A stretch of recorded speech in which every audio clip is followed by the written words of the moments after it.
Gabriel Marlowe pressed his calloused hand against the small of his back and straightened slowly, wincing at the familiar ache that came from years of working the land. The afternoon sun beat down on his cornfield with merciless intensity, turning the world into shades of gold and amber as far as he could see. He had been inspecting the crop for signs of blight when he heard it, a sound so faint he almost convinced himself it was just the wind moving through the stalks. But there it was again, a soft whimper, distinctly human, or at least close enough to human that it made his chest tighten with unexpected concern. He stood perfectly still, listening. The war had ended 3 months ago, but soldiers still patrolled these border lands, hunting down stragglers from the orc clans that had fought against the kingdom.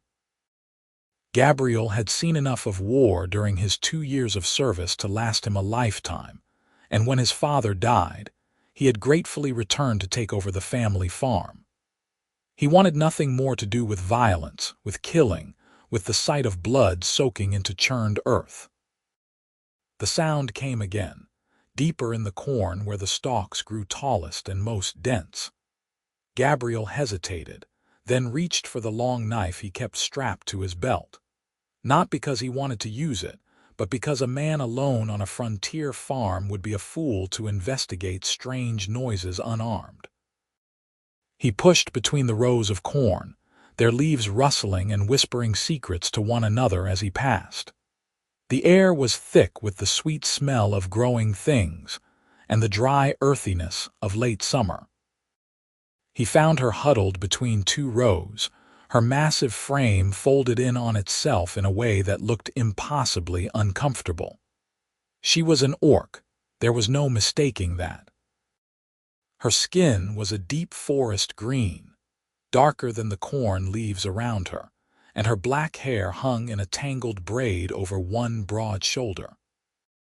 She wore the remnants of leather armor, torn and stained with old blood, and her right leg was wrapped in filthy bandages that had once been white but were now brown and yellow with infection. When she heard him approaching, her head snapped up, and he found himself staring into eyes the color of honey, wide with fear and pain. For a long moment, neither of them moved. Gabriel could see her calculating her chances, weighing whether to fight or flee despite the obvious agony she was in.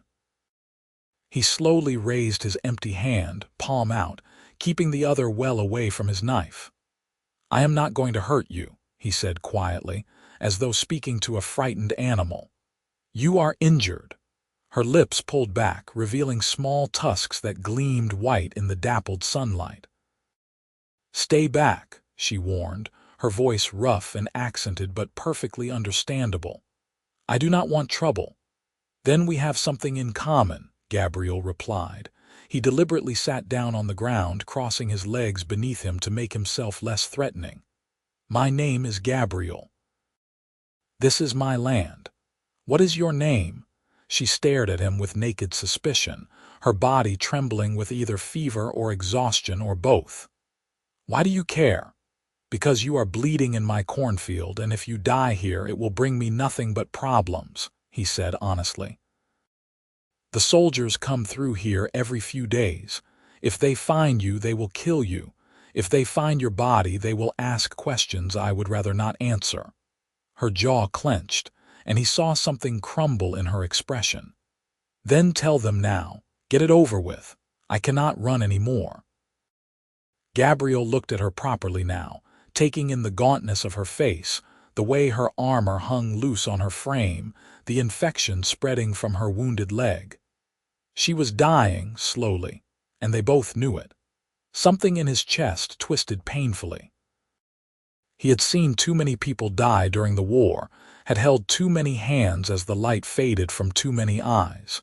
He was so goddamn tired of death. "What is your name?" he asked again, more gently this time. She closed her eyes, and a single tear tracked down her green cheek, leaving a clean line through the dirt there. "Cara. My name is Cara Nordak. Cara, he repeated, letting the name settle in his mouth. When did you last eat? I do not remember, she whispered. Gabriel pushed himself to his feet and she flinched violently, one hand going to a crude knife at her belt. He held up both hands again, showing he meant no harm. I am going back to my house. It is just beyond those trees to the west. I am going to bring you food and water and clean bandages. I am going to help you, Cara, because I am tired of watching people die when I have the means to prevent it. Do you understand? Why? The word came out broken, disbelieving. I am Orc. Your people hunted mine. Your soldiers killed my clan. Why would you help me? Because the war is over, Gabriel said simply. And I am done being part of the killing. He turned and walked back toward his house before she could protest further, half expecting to hear her trying to flee through the corn despite her injuries. But there was only silence behind him, heavy and waiting. His farmhouse was small but well-maintained, a simple structure of wood and stone that his grandfather had built 40 years ago. Gabriel moved through it with practiced efficiency, gathering what he needed. Fresh bread and cheese, dried meat, a water skin, clean linen for bandages, the precious jar of honey he used for infections, a bottle of strong spirits for cleaning wounds. He threw in a spare shirt and a blanket because the nights had started to turn cool. When he returned to the cornfield, he half expected her to be gone, but she was exactly where he had left her, slumped against the earth with her eyes closed. For a terrible moment he thought she had died, but then her chest rose with a shallow breath, and relief flooded through him. He knelt beside her and touched her shoulder gently. Cara. I brought what I promised.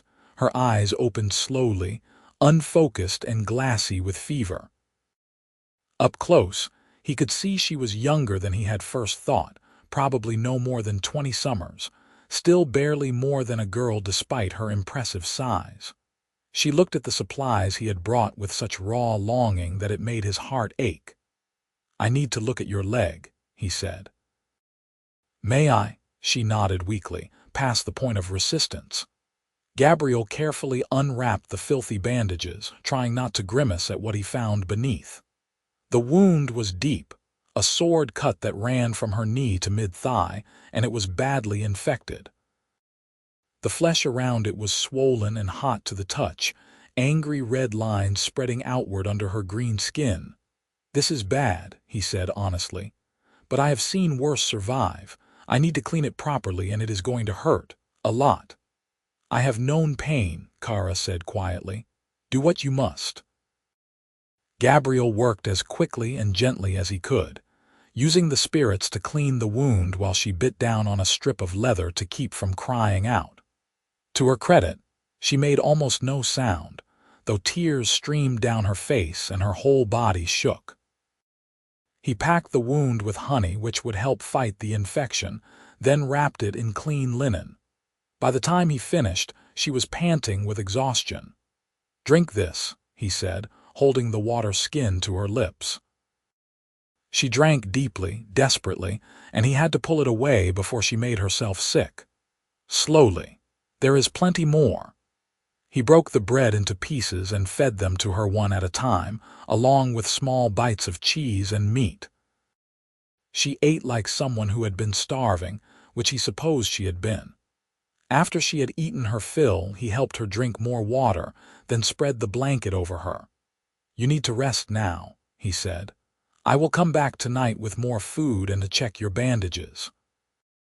Her hand shot out and grabbed his wrist with surprising strength. Please, she whispered, and her honey-colored eyes were wide with terror. Please do not tell the soldiers. They will kill me. They killed everyone else. Please. Gabriel looked down at her hand on his wrist, at the desperate plea in her face, and felt something shift inside him. He knew he was making a decision that could cost him everything. Harboring an enemy orc, giving aid to a soldier who had fought against his own kingdom, it was treason. If he was caught, he could be hanged, but when he looked at Cara, he did not see an enemy. He saw a frightened girl who was hurt and alone and running for her life. He saw someone who needed help, and he had never been good at turning away from those in need. "I will not tell them," he promised. "You have my word." She released his wrist and closed her eyes, and within moments she was asleep, her breathing deep and steady despite the fever. Gabriel sat beside her for a long time, watching her sleep and wondering what in the gods' names he had just gotten himself into. Over the next 3 days, Gabriel fell into a rhythm. He would wake before dawn and do his usual farm work, tending to his chickens and his cow, checking the fences, pulling weeds from his vegetable garden. Then he would pack food and water and fresh bandages and make his way out to the cornfield where Cara hid. Each time he approached, he would whistle a little tune so she would know it was him and not jump in alarm when he appeared. The infection was stubborn, but slowly, painfully, it began to recede under his careful treatment. Cara grew stronger day by day, able to sit up on her own, able to feed herself, able to speak without her words slurring together from fever. They talked during those visits, carefully at first, then with growing ease. She told him about her clan, the Nordak tribe that had lived in the mountains to the north for generations. They had been pulled into the war against their will when the kingdom's forces had pushed into their territory, burning their villages and killing anyone who resisted. She had been a hunter and scout, tasked with finding safe paths through the wilderness for her people. She spoke of her mother, who had woven beautiful tapestries, and her younger brother, who had loved to climb trees and collect interesting stones. "They are all dead now," she said one evening, her voice flat and emotionless in the way of someone who had cried until there were no tears left. "The soldiers came at dawn. We tried to surrender, but they did not care. They cut us down where we stood." "How did you escape?" Gabriel asked gently. "My mother pushed me into a ravine," Cara said. "Told me to run and not look back, so I ran. I have been running ever since." Gabriel listened and said nothing, because there was nothing to say that would make any of it better. Instead, he brought her books from his small collection, adventure stories and poetry that his mother had loved. He read them aloud to her in the golden afternoon light while the corn whispered around them. Cara listened with fierce attention, drinking in every word. She told him that her people had oral traditions but few written texts, and she found the idea of capturing stories on paper almost magical. On the 4th day, Gabriel arrived to find Cara standing or trying to. She had pulled herself upright using a corn stalk for support and was taking small, hobbling steps through the narrow row. When she saw him, her face lit up with fierce pride.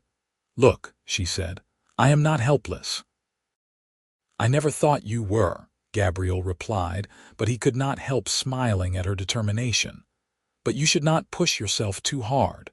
That leg needs time to heal properly." "I have imposed on your kindness long enough," Cara said. "Soon I must move on before I bring trouble to your door." Something cold settled in Gabriel's stomach at those words. "Move on to where? You are not well enough to travel far and the soldiers are still searching." "Where would you go?" Cara looked away, her jaw tight.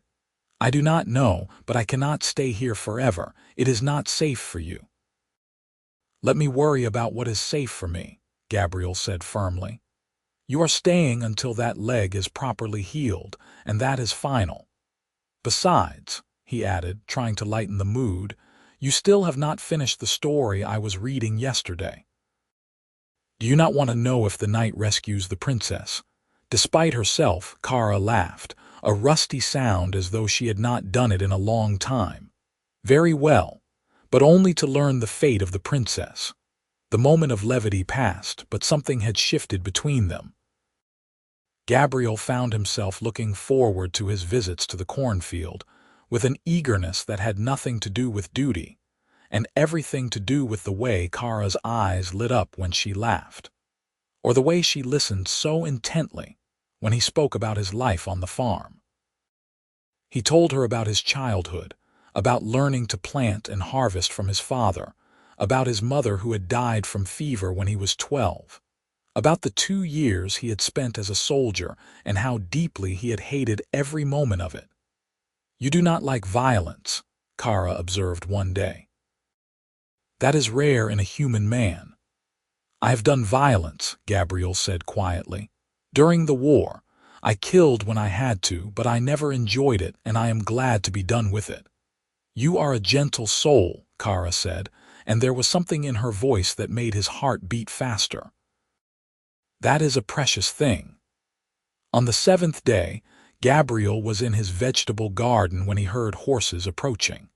His blood ran cold as he looked up and saw 4 soldiers riding up the path to his house, their armor gleaming in the morning sun.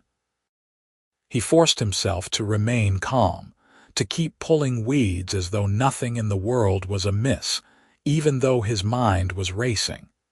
Had someone seen him going to the cornfield? Had word somehow reached them that he was harboring an orc? The soldiers dismounted, and their leader, a hard-faced man with sergeant's insignia, approached Gabriel with a curt nod. "Good morning, citizen. We are conducting a search of all properties in this area. There is a dangerous orc fugitive believed to be hiding in these parts." "Have you seen anything unusual?" Gabriel straightened and wiped his hands on his trousers, meeting the sergeant's eyes steadily. "An orc?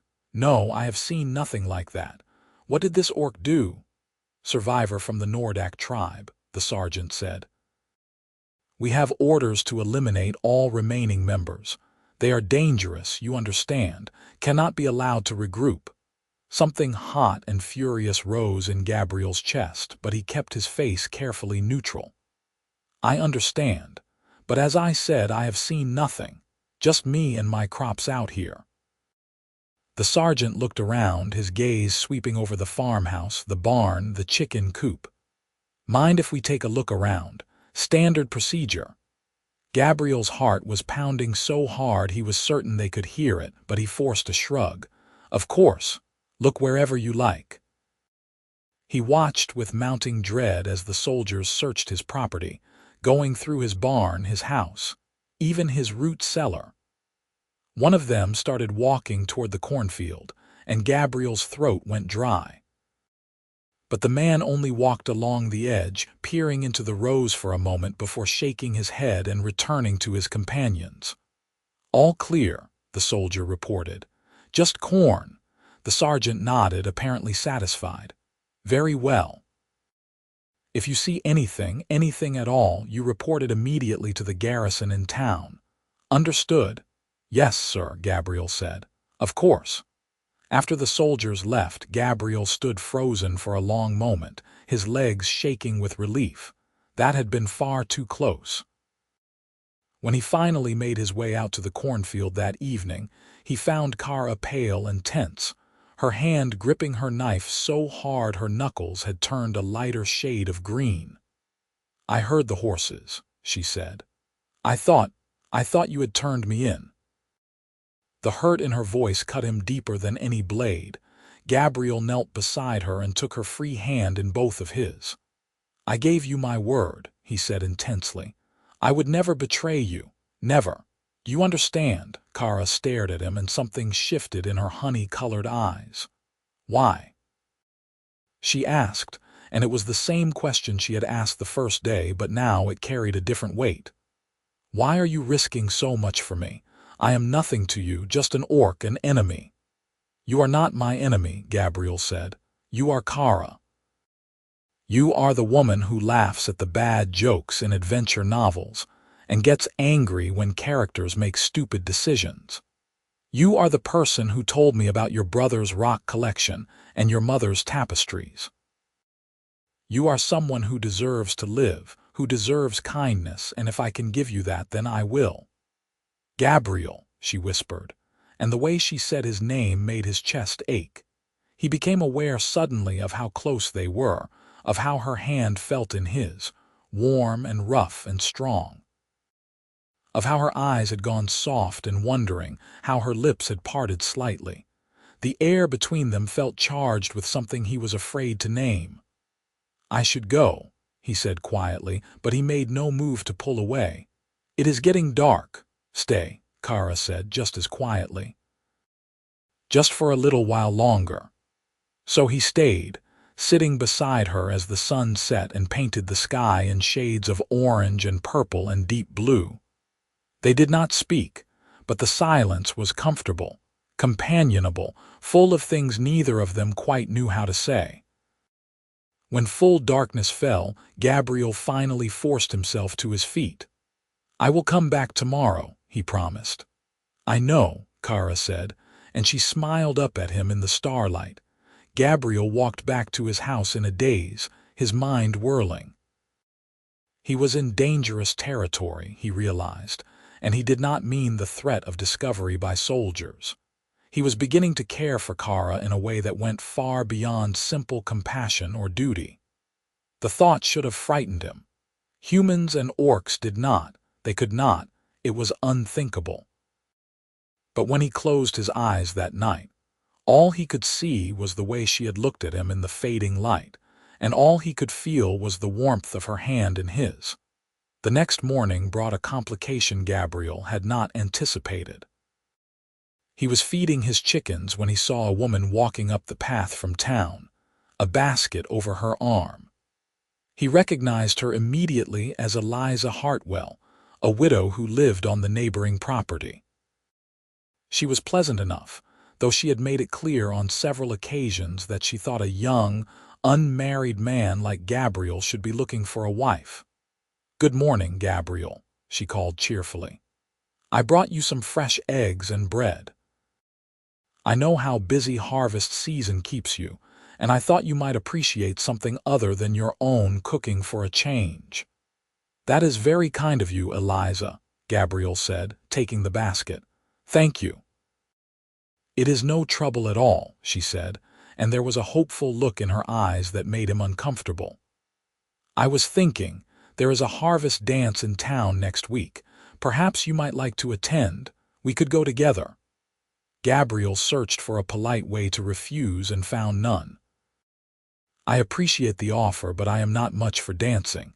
Too much work to do here." Eliza's face fell slightly, but she rallied with a determined smile. "Well, if you change your mind, the offer stands. A man cannot work all the time after all." After she left, Gabriel stood holding the basket and feeling like the worst kind of hypocrite. Here was a perfectly nice woman, human, appropriate, offering him companionship, and all he could think about was getting back to the cornfield, back to Cara. He was losing his mind. He had to be. But when he reached the cornfield that afternoon and saw Cara's face light up at his arrival, all his doubts fled like shadows before the sun. She was sitting up, looking stronger and healthier than she had since he found her. The infection had finally cleared completely, and though her leg was still healing, she could move around with relative ease now. "You look well," he said, settling down beside her. "I feel well," she said. "Thanks to you." She paused, then added shyly, "I was thinking when my leg is fully healed I could help you, with the farm work, to repay your kindness." Gabriel blinked in surprise. "Cara, that is not necessary, and it would be dangerous if someone saw you." "I could work at night," she suggested. "Or early morning before anyone else is awake." "I am strong, Gabriel. I could help with the heavy work, the things that are difficult for one person alone." He should have said no. It was reckless, dangerous, inviting disaster. But the hopeful look on her face, the clear desire to be useful rather than just a burden, made him hesitate. "Let me think about it," he said finally. They spent the afternoon as they usually did, with Gabriel reading aloud while Cara listened. Today's story was a romance, a tale of star-crossed lovers from warring kingdoms, and Gabriel found himself stumbling over the words as the parallels to their own situation became painfully obvious. When he reached a passage where the hero confessed his forbidden love, his voice faltered entirely. "Are you well?" Cara asked, leaning forward with concern. "You look flushed." "I am fine," Gabriel said quickly, closing the book. "Just tired. It has been a long day." Cara looked at him with those two perceptive eyes, and he had the uncomfortable feeling she could see right through him. But she said nothing, only nodded and let the subject drop. That night, Gabriel lay awake in his bed, staring at the ceiling and trying to untangle the knot of feelings in his chest. He was attracted to Cara, he could no longer deny that. More than attracted. He found himself thinking about her constantly, looking for excuses to extend his visits, memorizing the sound of her laugh and the way her nose crinkled when she was concentrating. But what future could there possibly be in such feelings? She was orc and he was human, and the world had no place for whatever might grow between them. He must have eventually fallen asleep, because he woke to the sound of shouting in the distance. He bolted upright, his heart racing, and threw open his window. Dawn was just breaking, painting the sky gray and pink, and he could see smoke rising from the direction of town. More shouting and the sound of horses, many horses, moving fast. Gabriel dressed faster than he ever had in his life and ran outside.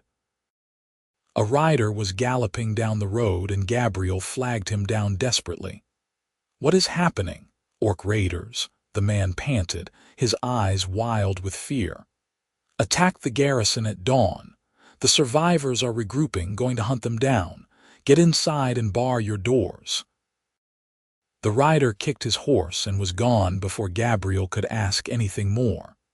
His first thought was of Cara, alone and vulnerable in the cornfield. If there were orcs attacking nearby, the soldiers would be searching everywhere, combing through every farm, every hiding place. She would be discovered for certain. He ran to the cornfield, not even trying to be quiet, crashing through the corn until he reached the spot where she had been staying. Cara was already on her feet, her face tight with tension, clearly having heard the commotion. "You have to come to the house," Gabriel said urgently. "Now. There is no time to explain, but you cannot stay out here. They are going to search everywhere. Gabriel, if I am found in your house." "They will not find you," he said. "I have a hiding place. Please, Cara, trust me." She searched his face for only a moment before nodding. "I trust you." Gabriel helped her through the corn as quickly as her still healing leg would allow. Every second felt like an eternity. They could hear horses in the distance, shouts, the sound of doors being kicked in as soldiers searched the nearby farms. Gabriel got Cara into his house and led her to the back wall of his bedroom. He pressed on a specific board and a section of the wall swung inward, revealing a small hidden space. "My grandfather built this during a bandit raid 40 years ago," Gabriel explained rapidly. "No one knows about it except family. You will be safe here." The space was small, barely large enough for one person, and Cara looked at it with obvious apprehension. "Gabriel, please," he said, and he took her hand without thinking. "I cannot lose you, not now." Something flashed in her eyes, surprise and wonder, and something that looked painfully like hope. She squeezed his hand once, then climbed into the hiding space. Gabriel pressed the wall closed, and the seam disappeared so completely that even someone looking for it would be hard-pressed to find it. He had barely gotten the bedroom door closed when someone started pounding on his front door. Gabriel forced himself to breathe slowly, to calm his racing heart, before opening it. The same sergeant from before stood there, but this time he looked far less friendly. "We are searching all properties," the sergeant barked without preamble. "Step aside."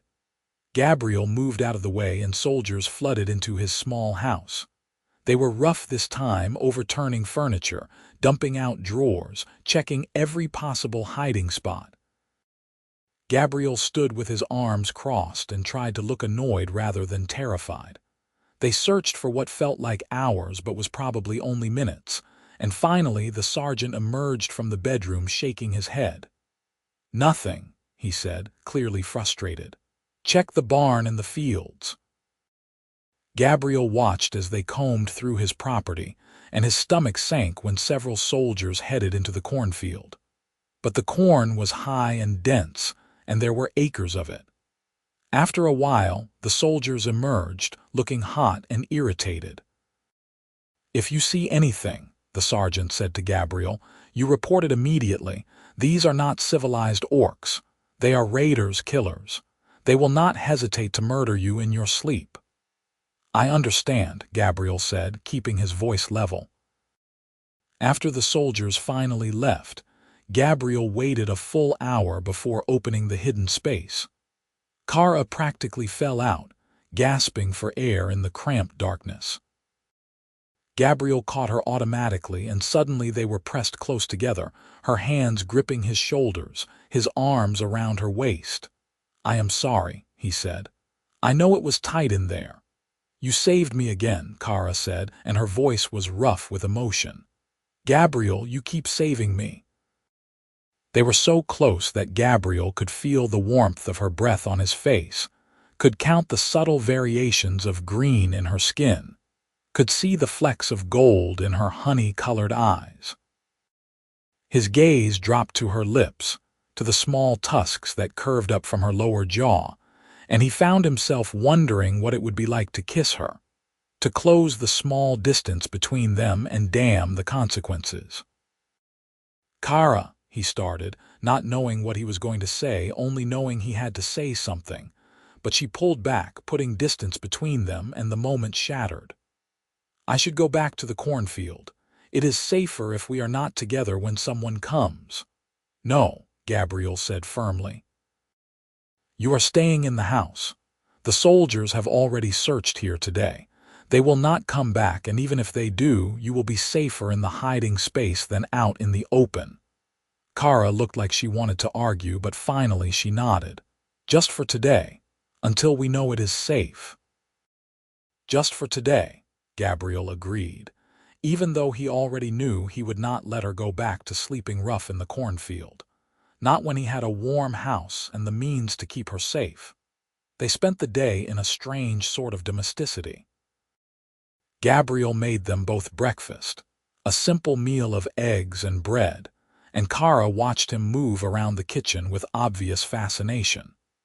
He realized she had probably never been inside a human home before, had certainly never shared a meal with a human at a table like equals. "This is strange," she said, voicing his thoughts. "Good, but strange." "Strange how?" Gabriel asked. "I was taught that humans were cruel and heartless, that they saw orcs as nothing more than animals to be hunted," Cara said slowly. "But you are not like that. You are kind. You see me as a person." "You are a person," Gabriel said simply. "How could I see you as anything else?" Cara looked at him with such raw emotion that it made his throat tight. "Not everyone thinks as you do. Most see only my green skin and my tusks and decide I am a monster." "Then most people are fools," Gabriel said. After breakfast, Gabriel showed Cara around his house properly. It was small, only 3 rooms, but it was clean and comfortable and filled with the little touches his mother had left behind. Woven curtains, a carved wooden box for herbs, a rocking chair by the fireplace. Cara touched things gently, reverently, as though afraid she might break something. "You have a good home," she said. "You have made a good life here." "It is simple," Gabriel said. "But it is mine, and it is honest work. That matters to me." They settled into the main room as the afternoon sun streamed through the windows. Gabriel tried to read, but found himself constantly distracted by Cara's presence. She had taken off her battered leather armor, revealing a simple tunic beneath that was too big for her frame, likely taken from a fallen enemy. She sat in his mother's rocking chair, moving it slowly back and forth, and the sight of her there in his home, looking so natural and right, made something in his chest ache with a longing he could not name. "Gabriel," Cara said suddenly, "can I ask you something?" "Of course." "The woman who came yesterday, The human woman with the basket. Is she your mate? Gabriel nearly dropped his book. What? No. Eliza is just a neighbor. Why would you think that? She looked at you the way a woman looks at a man she wants, Cara said bluntly. And she brought you food. Among my people, that is often how courtship begins. Well, we are not courting, Gabriel said firmly, feeling his face heat. She is nice enough, but I do not feel that way about her. Why not? Cara asked, and there was something careful in her tone. She is human like you. She would be a suitable mate. Gabriel set his book down and looked at Cara directly. Because I do not care for her. Not in that way. You cannot force feelings, Cara. They either exist or they do not. And do your feelings exist for someone else? The question was quiet, almost hesitant. Gabriel's heart was pounding. This was dangerous ground, treacherous and uncertain, but he had never been good at lying, especially not to Cara. Yes, he said simply, they do. Cara went very still, her hands gripping the arms of the rocking chair. I see. Do you? Gabriel asked, and he stood up, crossing to stand in front of her. Do you see, Cara? Do you understand what I am saying? She looked up at him, and her honey-colored eyes were wide and uncertain and full of something that looked like fragile hope. Gabriel, you cannot mean. I care for you, he said, the words tumbling out now that he had started. More than I should, more than is wise or safe or sensible. I think about you constantly. I worry about you. I look forward to seeing you more than anything else in my day. And I know it is impossible. I know there is no future in it, but I cannot lie to you. Not about this. Cara stood up slowly, and now they were face to face, or as close as they could be given that she was several inches taller than him. You care for me, she repeated as though testing the words. A human man cares for an orc woman. I care for you, Gabriel corrected. Not an orc. You, Cara Nordak, who loves adventure stories and gets angry at stupid characters. Cara, who is strong and brave and who survived when anyone else would have given up. You. This is madness, Cara whispered, but she was leaning closer. I know, Gabriel said. Your people would cast you out, call you a traitor, I know. My people, if any still live, would say I have forgotten who I am. I know, Gabriel said again. I know all of that, Cara, and I do not care. I needed you to know the truth. For a long moment, Cara just stared at him. Then slowly, tentatively, she reached out and touched his face, her rough palm cupping his cheek with surprising gentleness. I care for you too, she said, and her voice broke on the words. I tried not to. I told myself it was foolish, that it would only lead to pain, but I cannot help it. You are the first person in so long to show me kindness, to see me as something more than a monster. How could I not care for you? Gabriel covered her hand with his own, turning his face to press a kiss to her palm. The gesture was intimate, tender, and he felt her shiver. What do we do now? He asked. I do not know, Cara admitted, but I do not want to run anymore. I am tired of running, tired of hiding, tired of being alone. Even if it is only for a little while, I want this. I want to stay here with you. Then stay, Gabriel said. Stay as long as you want. Stay forever if you will have me. Forever is a long time, Cara said, but she was smiling now, a real genuine smile that transformed her entire face. I have always been patient, Gabriel replied, and then he did what he had been wanting to do for days. He leaned up and kissed her. Her tusks pressed against his lips, unfamiliar but not unpleasant, and her mouth was warm and soft and tasted faintly of the honey he had been using to treat her wound. She made a small sound of surprise, then melted against him, her arms coming up to wrap around his neck. The kiss was gentle at first, tentative, both of them learning the shape and feel of each other. But it deepened quickly, weeks of tension and longing pouring out in the press of lips and the tangle of breath. When they finally broke apart, they were both breathing hard. Cara rested her forehead against Gabriel's and he could feel her trembling. "That was my first kiss," she admitted quietly. "Mine too," Gabriel said. "I mean, my first real kiss, the first one that mattered." They stood there, wrapped in each other's arms as the afternoon light faded to evening. It should have been awkward, this first stumbling step into something neither of them fully understood. But instead, it felt right in a way that Gabriel had never experienced before, as though something that had been misaligned had finally clicked into place. Over the next few weeks, a new rhythm established itself. Cara stayed in the house, sleeping in Gabriel's bed while he took the floor despite her protests. During the day, they worked together, with Cara helping with the heavier tasks despite her still healing leg. She was careful to stay inside when anyone might pass by, and Gabriel made excuses when neighbors stopped by about being too busy for visitors. They talked endlessly, learning about each other in the way of new lovers everywhere. Cara taught Gabriel words in the Orcish language, harsh guttural sounds that he mangled until she laughed at him.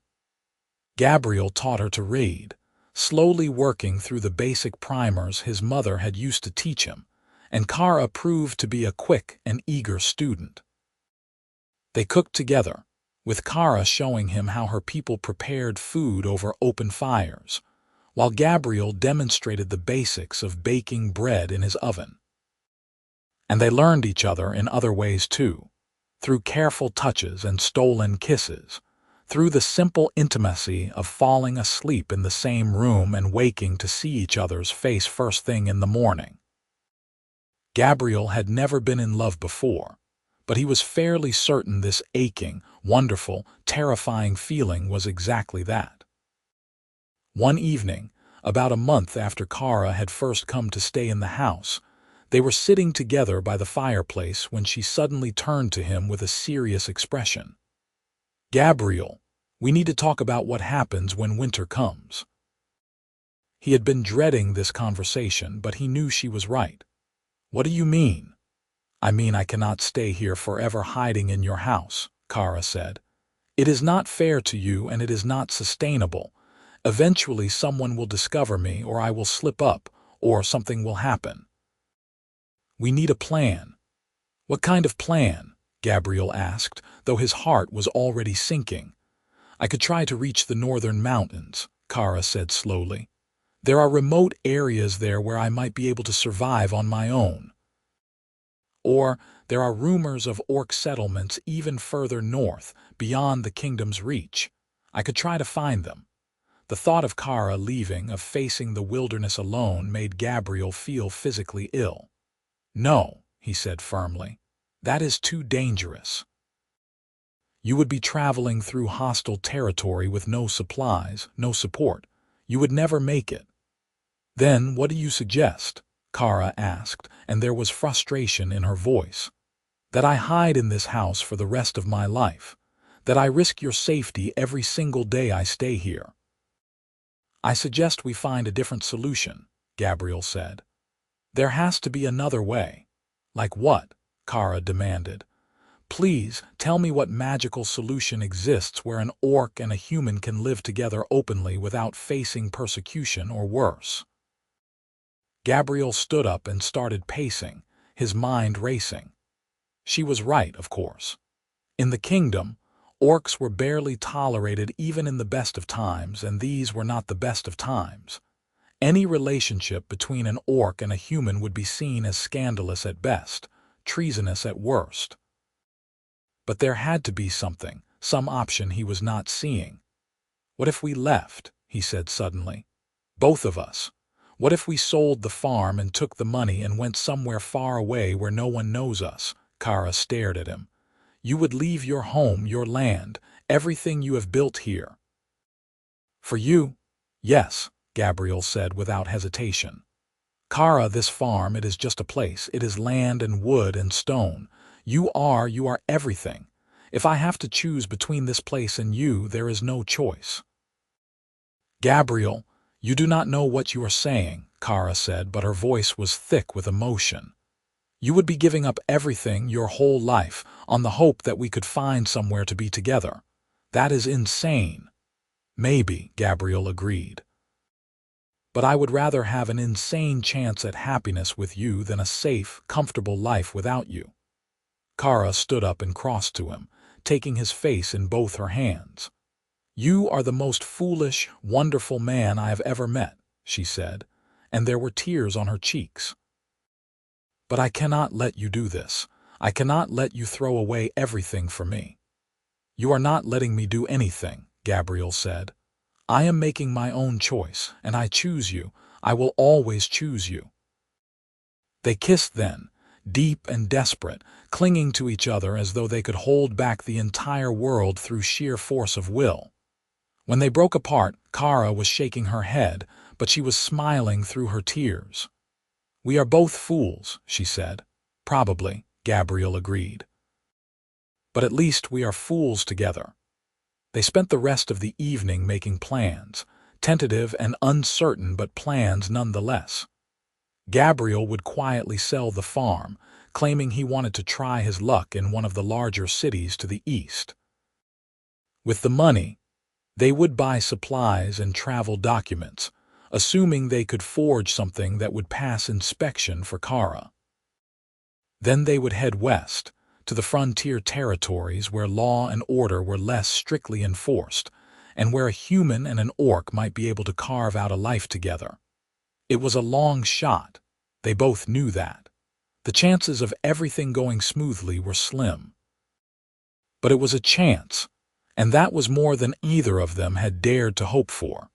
The next morning, Gabriel rode into town to start making inquiries about selling the farm. He had to be careful, had to act as though this was a normal business decision and not a desperate escape plan. He spoke to the land agent, a shrewd older man named Thomas who had handled his father's affairs. "Selling, eh?" Thomas said, leaning back in his chair. "That is a surprise. I thought you were settled in for the long haul." "I have been thinking about it for a while," Gabriel lied smoothly. "The farm is a lot of work for one man, and I have family out east who could use my help. Seems like a good time to make a change." Thomas nodded slowly. "Well, it is good land. Should not be too hard to find a buyer. Give me a few weeks and I will see what I can do." Gabriel thanked him and left, trying not to show his impatience. A few weeks felt like an eternity when every day Cara stayed was another risk, another chance of discovery. But there was nothing to be done except wait and hope. He was walking back to where he had tied his horse when he heard his name called. He turned to see Eliza Hartwell approaching, a concerned look on her face. Gabriel suppressed a sigh and forced a smile. "Gabriel, I heard you were in town," Eliza said. "Is everything all right?" "You have been so scarce lately." "Everything is fine," Gabriel assured her. "Just busy with the farm, you know how it is." "Actually, I heard a strange rumor," Eliza said, lowering her voice conspiratorially. "Someone said they saw smoke from your chimney at odd hours, and that you have been keeping your curtains drawn more than usual. There is not some young lady you are hiding away, is there?" She said it teasingly, but there was a sharp edge to her tone. Gabriel's blood ran cold, but he kept his expression neutral. "No young lady. I have just been keeping irregular hours because of the harvest, nothing mysterious about it." Eliza studied him for a long moment, and Gabriel had the uncomfortable feeling she did not quite believe him. But finally she smiled and touched his arm. "Well, if you do ever need company, you know where to find me." "Thank you, Eliza," Gabriel said, and extracted himself as politely as he could. As he rode back to the farm, Gabriel's mind was churning with worry. If people were already starting to notice unusual patterns, starting to talk and gossip, it was only a matter of time before someone grew suspicious enough to investigate properly. They needed to move faster, to leave sooner, even if it meant taking less money for the farm. When he got home and told Cara about the encounter, she went pale. Gabriel, this is what I was afraid of. We are running out of time. I know, Gabriel said, but we just need to hold on a little longer. Once the farm is sold, we can leave immediately. We just need to be more careful in the meantime. But fate, it seemed, had other plans. 3 days later, Gabriel was working in his barn when he heard shouting from the direction of his house. He dropped his tools and ran, his heart in his throat, and arrived just in time to see Eliza Hartwell backing away from his front door, her face white with shock. Cara stood in the doorway, having clearly answered Eliza's knock without thinking. The two women stared at each other, and the moment seemed to stretch out into eternity. Then Eliza opened her mouth, clearly about to scream, and Gabriel lunged forward, clamping his hand over her mouth. "Please," he said urgently. "Please, Eliza, just listen to me for one moment. Please." Eliza was trembling violently, her eyes rolling like a frightened horse's. Gabriel slowly removed his hand, ready to cover her mouth again if she tried to scream. But she just stared at him with a mixture of horror and betrayal. "You are hiding an orc," she whispered. "In your house." "Gabriel, have you lost your mind?" "Let me explain," Gabriel said. "Please, Eliza, just come inside and let me explain. If you still want to turn us in after you hear the story, I will not stop you. But please just listen first." Eliza looked like she wanted to run, but something in Gabriel's face must have stopped her. She nodded jerkily, and Gabriel ushered her inside, closing the door quickly behind them. Cara had retreated to the far side of the room, her body tense and ready to fight or flee. Gabriel positioned himself between the two women, holding up his hands placatingly. "Eliza, this is Cara. She is not a danger to anyone. She is a refugee from the Nordak tribe that was slaughtered by the soldiers. She was injured and hiding in my cornfield, and I could not just turn her in to be killed." "They were killed because they were dangerous," Eliza said, her voice shaking. "Because they were raiders and murderers." "No," Cara said quietly, speaking for the first time. "We were killed because we were inconvenient, because the kingdom wanted our land. My people were hunters and farmers. We wanted only to be left alone." Eliza stared at Cara, clearly struggling with everything she had been taught about orcs. "Even if that is true," she said finally, "harboring an enemy combatant is treason. Gabriel, they will hang you for this." "I know," Gabriel said simply. "I have known that from the beginning, but I could not let her die when I had the power to save her. And now I care for her too much to turn her away." "You care for her?" Eliza's voice rose with disbelief. "Gabriel, she is an orc. She is a person," Gabriel said firmly. "And yes, I care for her. I love her." The words hung in the air, and Gabriel realized with a start that it was the first time he had said them aloud, even to Cara. He glanced at her and saw that her eyes had gone wide and soft. Eliza looked between them, and slowly her expression shifted from horror to something more complicated. "You really mean it," she said wonderingly. "You actually love her?" "Yes," Gabriel said. "I know it is unnatural in your eyes, I know it goes against everything we were taught, but I cannot change how I feel." For a long moment, Eliza was silent. Then she sighed deeply and sank into a chair, pressing her hands to her face. "This is insane. This is absolutely insane." "I know," Gabriel said again. "And I am sorry for putting you in this position. But please, Eliza, please do not tell the soldiers. We are already planning to leave, to go somewhere far away where we can be together without endangering anyone. We just need a little more time." Eliza lowered her hands and looked at him with tired eyes.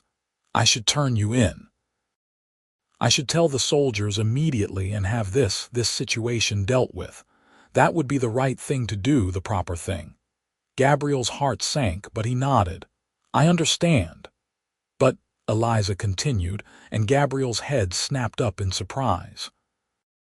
"But I have known you since you were a boy, Gabriel Marlowe. I knew your father and your mother, may they rest in peace. And I know you are a good man, perhaps too good for your own benefit. If you say this orc woman is innocent, if you say she deserves protection, then I believe you." "You do?" Gabriel asked, hardly daring to hope. "I do not understand it," Eliza said, looking at Cara again, "and I certainly do not approve, but I can see that you have made your choice, and I will not be the one to destroy you for it." She stood up and walked to the door, then paused.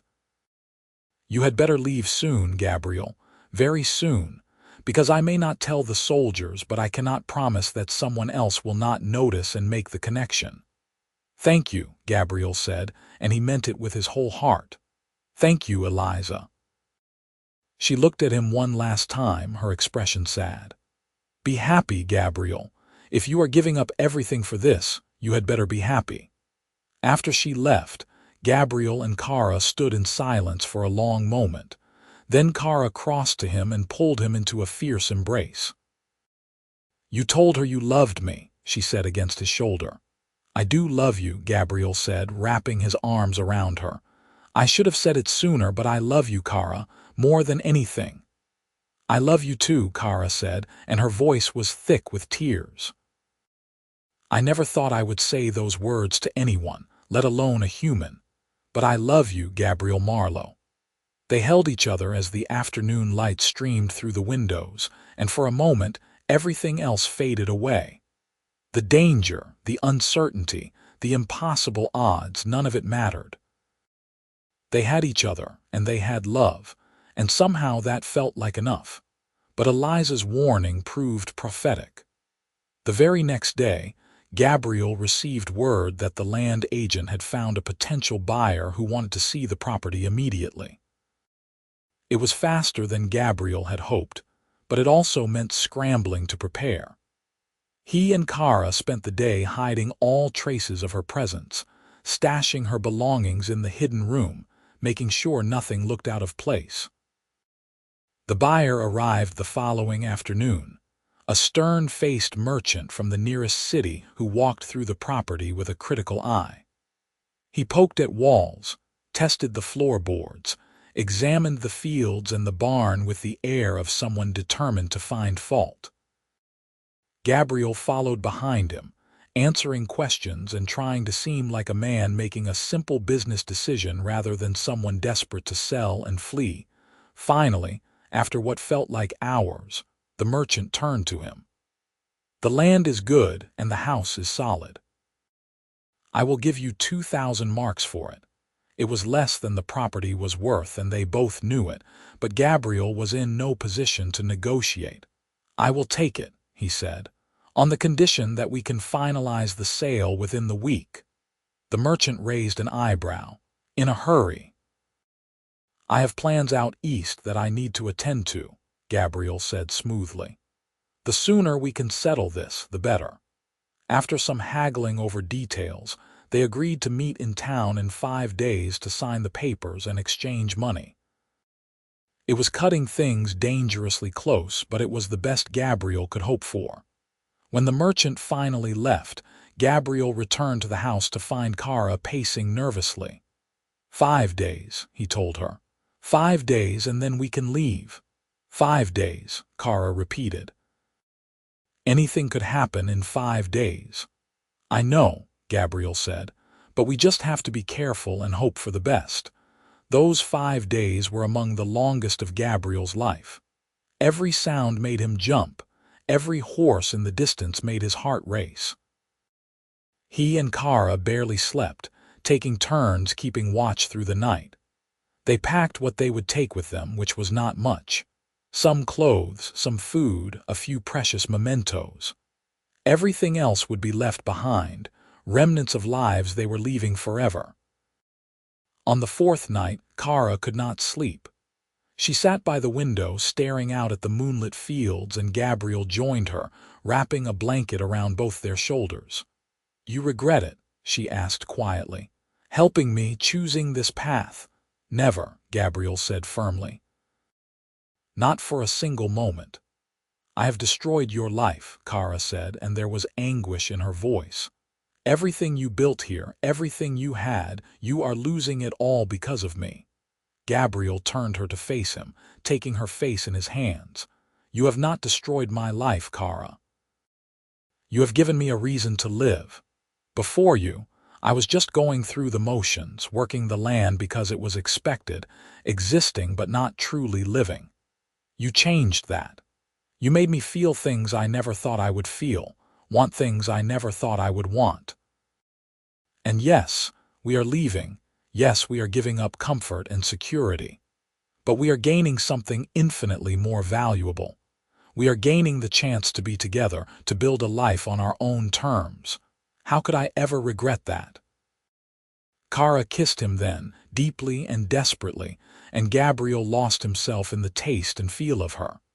When they finally broke apart, they were both breathless, and Cara rested her forehead against his. Where do you think we will end up? She asked. I do not know, Gabriel admitted. Somewhere quiet, I hope. Somewhere with good land and friendly neighbors and a place we can call home. Anywhere would be home with you, Cara said simply. They spent the rest of the night wrapped in each other's arms, watching the moon track across the sky and talking about dreams and hopes for the future. They would find a small farm somewhere on the frontier, Gabriel said. Somewhere remote enough that people would not ask too many questions. They would work the land together and maybe eventually they would be accepted or at least tolerated. And if not, at least they would have each other. The fifth day dawned clear and bright, and Gabriel dressed in his best clothes for the trip to town. Cara wanted to come with him, but they agreed it was too risky. She would wait at the house, packed and ready to leave the moment he returned with the money. They said their goodbyes at the door, neither wanting to voice the fear that something might go wrong, that this might be the last time they saw each other. I will be back before dark, Gabriel promised. And then we leave and we never look back. I will be waiting, Cara said. The ride to town felt surreal, like Gabriel was moving through a dream. Everything looked the same as it always had, the familiar road, the scattered farms, the cluster of buildings that made up the town center. But Gabriel felt fundamentally changed, as though he was viewing it all through different eyes. This was the last time he would see this place that had been his home his entire life. It should have made him sadder than it did. The meeting with the merchant and the land agent went smoothly, if slowly. There were papers to sign, witnesses to bring in, money to count and verify. Gabriel went through it all mechanically, barely hearing the words being spoken, focused only on getting through this final hurdle. Finally, blessedly, it was done. The money, 2,000 marks in gold and silver, was placed in a leather bag and handed to him. Pleasure doing business with you, the merchant said. I hope your ventures out east prove fruitful. Thank you, Gabriel said, and he meant it more than the man could possibly know. He was walking to his horse, the money bag heavy over his shoulder, when he heard a commotion behind him. He turned to see soldiers riding into town square, at least a dozen of them, and his blood went cold when he recognized the sergeant in the lead. The same sergeant who had searched his farm, who had been hunting for Cara. Gabriel forced himself to keep walking casually toward his horse, but his heart was hammering in his chest. Something was wrong. He could feel it in the tense air, in the way people were starting to whisper and point. The sergeant dismounted and started barking orders, sending soldiers fanning out through the town. What is going on? Gabriel asked a nearby shopkeeper, trying to sound merely curious. Another orc sighting, the man said, his eyes bright with the thrill of danger. Someone reported seeing one on a farm on the eastern edge. The soldiers are going to search every property in the area. The eastern edge. That was where Gabriel's farm was.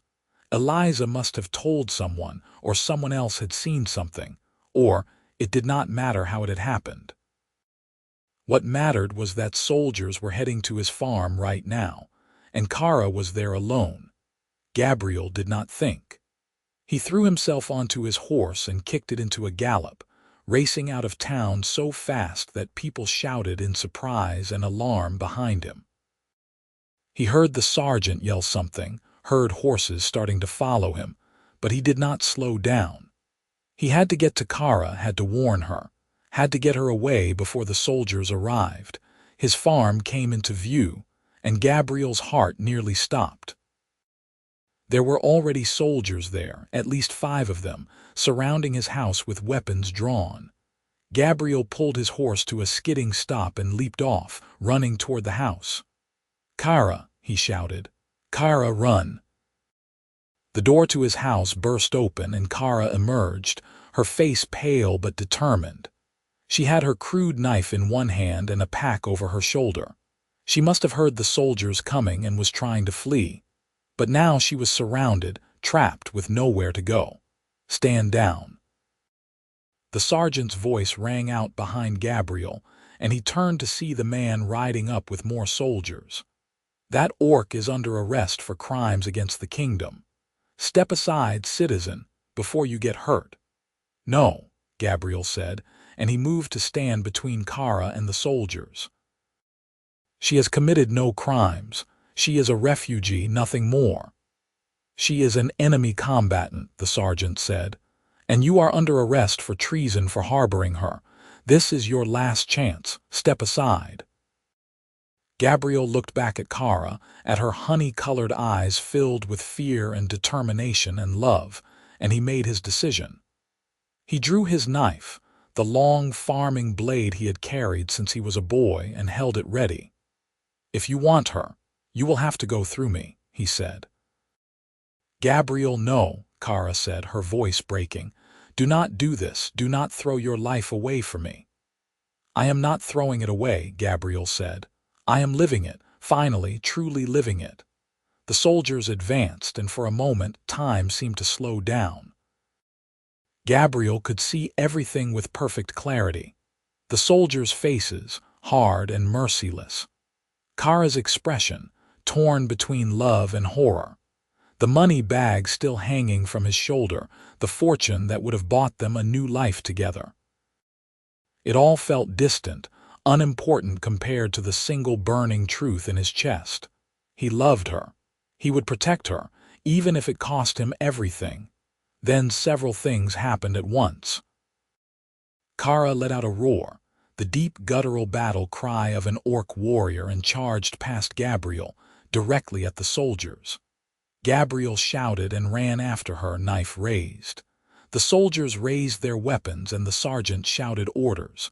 And then, impossibly, more voices joined the fray. "Stop. Everyone stop right now." To Gabriel's utter shock, Eliza Hartwell came running from the direction of the road, waving her arms frantically. Behind her were at least a dozen other people from town, neighbors and shopkeepers and farmers, all looking determined. "You cannot do this," Eliza shouted at the sergeant. "You cannot just execute people without a trial." The sergeant's face went red with anger. "This is military business. You civilians need to stay out of it." "That girl has committed no crime," Eliza insisted, and others in the crowd murmured agreement. "She has been here for weeks, and has she hurt anyone? Has she stolen anything? Has she done anything except try to survive? She is an orc," the sergeant said, as though that explained everything. "She is a person," Eliza shot back. "And Gabriel Marlowe is a good man who served his kingdom honorably. If he says she deserves mercy, then I believe him." The crowd pressed forward, and the soldiers found themselves outnumbered. The sergeant looked furious but also uncertain. He had authority on his side, but these were his own people, citizens of the kingdom he was supposed to protect. Attacking them would not go over well.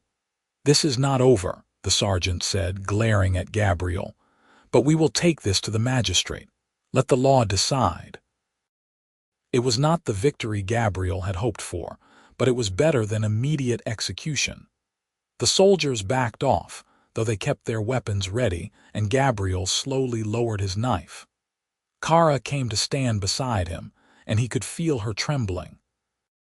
Over the next few hours, what felt like half the town gathered at Gabriel's farm. People brought food and drink, and an impromptu council formed to discuss what should be done. To Gabriel's surprise, opinion was divided but not as overwhelmingly against them as he had feared.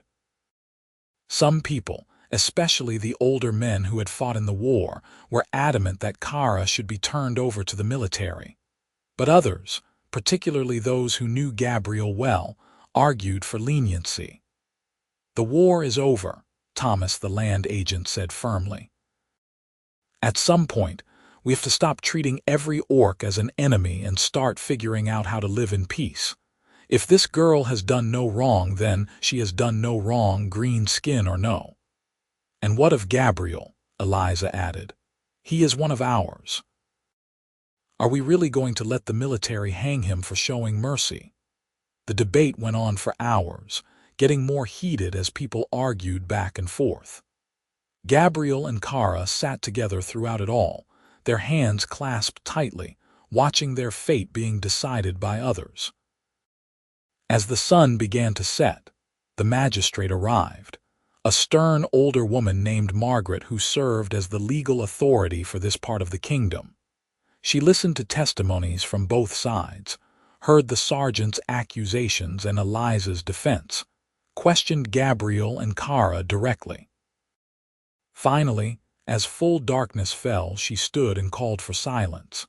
"This is an unprecedented situation," Magistrate Margaret said, "and not one that the law gives clear guidance on. However, after hearing all testimonies, I have come to a decision." She looked directly at Cara. "The charges against you are for being an enemy combatant. However, the war officially ended 3 months ago, and all hostilities are supposed to have ceased. Furthermore, there is no evidence that you personally committed any crimes against the kingdom. Therefore, I am dismissing the charges against you."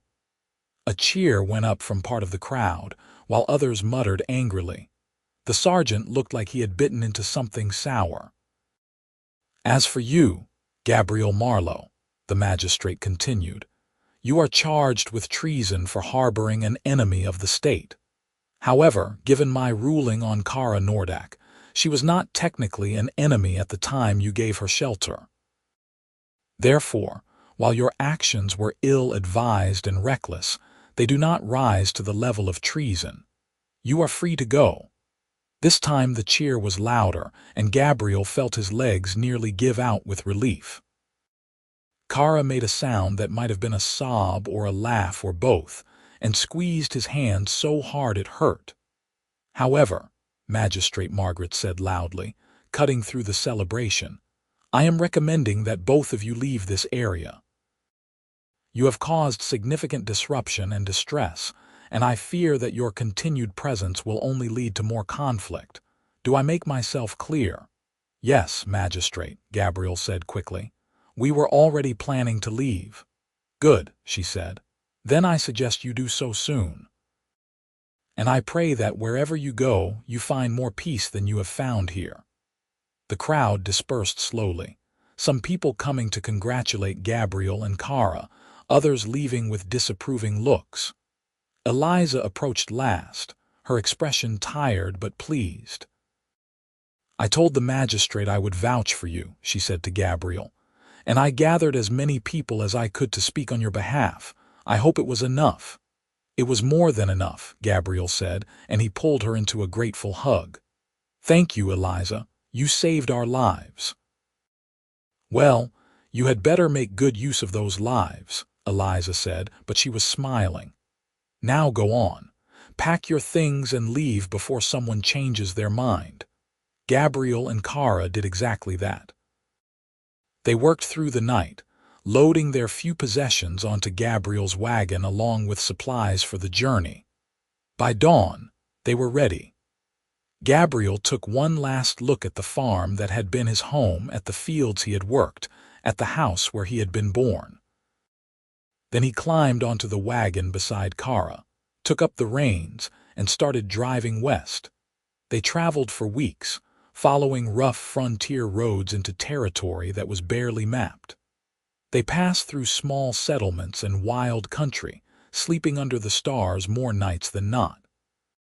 Sometimes they encountered hostility, people who took one look at Cara and reached for weapons. But more often, they found surprising acceptance. On the frontier, people were more concerned with survival than with old prejudices, and a strong back and willing hands were valued regardless of their owner's skin color. Eventually, they came to a valley nestled between forested hills, far from any major settlement. A small river ran through it, and the land was rich and untouched. They looked at each other, and no words were needed. This was the place. They used most of Gabriel's money to purchase the land from a frontier trader who cared more about coin than about who was buying. Then they set to work building a life. It was hard, back-breaking labor, clearing land and building a small cabin and planting their first crops. But they did it together, and that made all the difference. Slowly, their homestead took shape. A house, small but sturdy. A barn for the cow and chickens they acquired from a nearby settlement. Fields of corn and wheat and vegetables. It was not grand, but it was theirs, built with their own hands and their own sweat and their own dreams. Other settlers began to arrive in the valley, drawn by the good land and the possibility of a fresh start. Some were humans, some were orcs, some were even dwarves and halflings and other folk. They were all running from something or searching for something, and they found in each other an unlikely community bound by shared struggles and mutual need. Gabriel and Cara's relationship raised some eyebrows at first, but on the frontier, people quickly learned that survival mattered more than convention. And as the months passed and then the years, they became simply Gabriel and Cara, the couple who had been there first, who had helped build the settlement, who were always ready to lend a hand when someone needed it. 3 years after they first arrived in the valley, on a warm spring morning, Gabriel woke to find Cara already up and standing at the window of their bedroom, looking out at the dawn. He came up behind her and wrapped his arms around her waist, resting his chin on her shoulder. "What are you thinking about?" he asked. "About how far we have come," Cara said softly. 3 years ago I was hiding in a cornfield, convinced I would die alone and forgotten, and now look at us. We have a home, friends, a whole life." "We certainly do," Gabriel agreed. He hesitated, then decided it was time. He pulled a small wooden box from his pocket, carved with intricate patterns he had worked on for months. "Cara, I want to ask you something." She turned to face him, her honey-colored eyes curious. "What is it?" Gabriel opened the box to reveal a ring inside, simple but beautiful, made of intertwined silver and copper bands. Among humans, when two people want to pledge their lives to each other permanently, they marry. They make vows before witnesses and exchange rings. "I know your people have different traditions, but I was wondering, would you marry me? Would you be my wife in the eyes of both our people?" Cara stared at the ring, and tears began to stream down her green cheeks. "Gabriel Marlowe, are you really asking an orc to marry you?" "I am asking Cara Nordak to marry me," Gabriel corrected gently. "The woman I love, the woman I have loved since the day I found her hiding in my cornfield. The woman I want to spend the rest of my life with. So, will you?" "Yes," Cara said, and she laughed through her tears. "Yes, of course yes, you foolish, wonderful man." Gabriel slipped the ring onto her finger and they kissed as the sun rose fully over the valley, painting the world in shades of gold. It was a new day, the first day of their future together, and it stretched out before them full of possibility and promise. They were married a month later in a ceremony that blended both human and orcish traditions. The whole settlement attended, humans and orcs standing side by side to witness the union. Cara wore a dress she had sewn herself, simple but beautiful, and Gabriel wore his best clothes with his mother's wedding bracelet on his wrist. They exchanged vows in both common and the orcish language, promising to love and support each other through all the challenges life would bring. As they sealed their vows with a kiss, Gabriel looked out at the gathered crowd, at the friends they had made, at the community they had helped build, and he felt a profound sense of gratitude. He had given up everything to be with Cara, had left behind his home and his old life. But he had gained so much more. He had gained love, true love, the kind that transformed everything it touched. He had gained a partner who was his equal in every way, who made him laugh and challenged him and stood beside him through everything. He had gained a new home, not just a place but a feeling, a sense of belonging that he had never quite felt before.